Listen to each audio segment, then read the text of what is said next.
You are about to meet a family whose unconditional love for their children will likely inspire you to be a more understanding, supportive parent.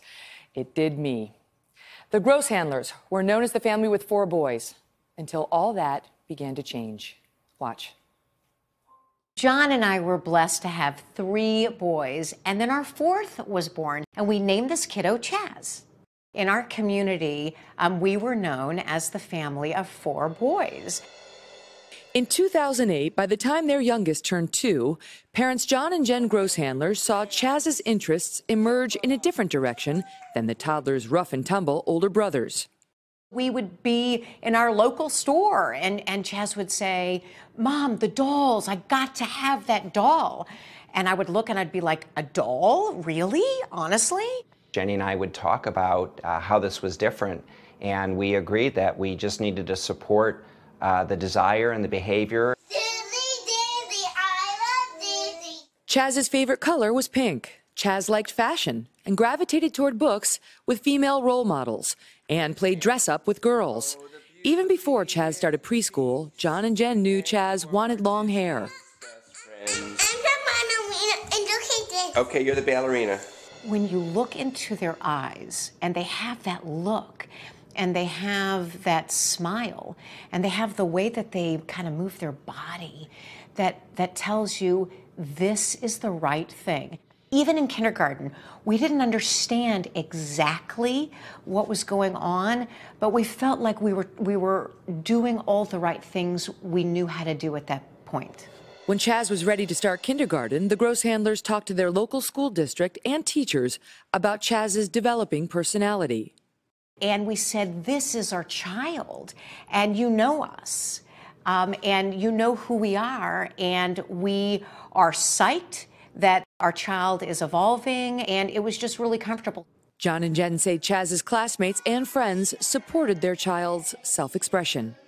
It's really been a journey, and as Chaz went from kindergarten into 1st, 2nd, 3rd grade, we've learned something new each year. But one morning, when Chaz was in 4th grade, during the bustle of getting ready for school, Jenn says her world stopped. I will never forget that day.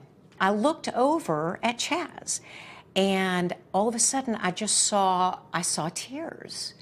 I saw these huge tears, and it just caused me to stop. It caused me to stop. And I remember I just kind of dropped the things that were in my hands. And I said, "Honey, what's wrong? Why are you so sad?" And Chaz said to me, looked right at me, and Chaz said, "Mom, what happens if I'm a girl? Because I am a girl. What will happen to me? Will you love me? Will my brothers love me? Will my dad love me?" Joining me now, 11-year-old Chazzie Grosshandler, along with her parents, Jenn and John. Good morning to you all. Good morning. Good morning. How you doing, love? Good. Good. It's so great to have you here. Thank you. Let me start with you, Jenn. Yeah. So Chazzie says that to you, because I am. Yeah. And what did you say? What did you say in response? I said, "Honey, we believe you. We believe you." And we were going to do everything we could from that point forward to make sure that she had the best life ever. What was that like for you? Because was that scary to say that to your mom? Because I didn't know like what time, and like I would always be scared if my parents wouldn't love me. It seems like just knowing them, the little I do, you would never realistically have to fear that, right? They seem so supportive and amazing. When your mom responded like she did, how did that feel? It made me very relieved that I didn't have to hide who I really was inside. When did you start to feel like I'm in this body that has been designated male, but I know I am a girl? Well, ever since I was like 5, I always came to my best friend's house, and I always played dress up. We did like so much girly stuff, and I thought maybe I'm a girl, maybe I'm not a boy. It's amazing that you were that just came to you. Were you aware that that's a possibility? Yeah. You did know. And John, when we see you in the video and you say, "Okay, you're the ballerina," You sound so supportive. You don't sound like one of those dads who is like, you're not the ballerina, you're the football player, right? So were you open-minded to that possibility, or were you not even thinking about that early on? I wasn't thinking about it early on, and I was open-minded to what I am with all my kids, which is to be, you know, unconditionally loving and supportive and to listen to them. And if she wanted to be a ballerina that day, she got to be a ballerina, and I was going to support that. Mm-hmm. Chazzie, do you remember what it was like to have people telling you that you were a boy? Well, I felt bad and sad because, like, that wasn't me. I was a girl. And everybody, since I transitioned, should know me as a girl and not as a boy. Mm-hmm. Is it true, Jen, that some people think you pushed Chaz into becoming Chazzie, into owning Chazzie, because you had 4 boys? They thought you were the desperate mother for a girl? No, that's so interesting because actually, if you think about it, right, Chazzie was born into the most masculine of households, right? So we had 3 older brothers and a dad and a boy dog, and there was like a flashing neon sign that said, you know, we raise boys, boys, boys, right?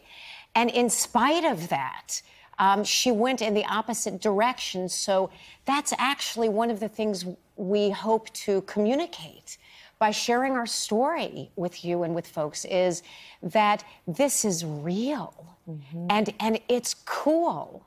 And the more folks hear our story, we hope more folks will understand that kind of the kids we're raising and the values that we have, what we expect of our children, are really not so different than their own families.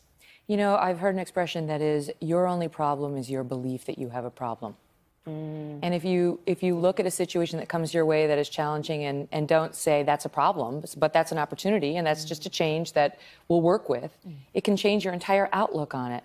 Chazzie, as you look back on your social transition, what's been the hardest part and what's been the best part?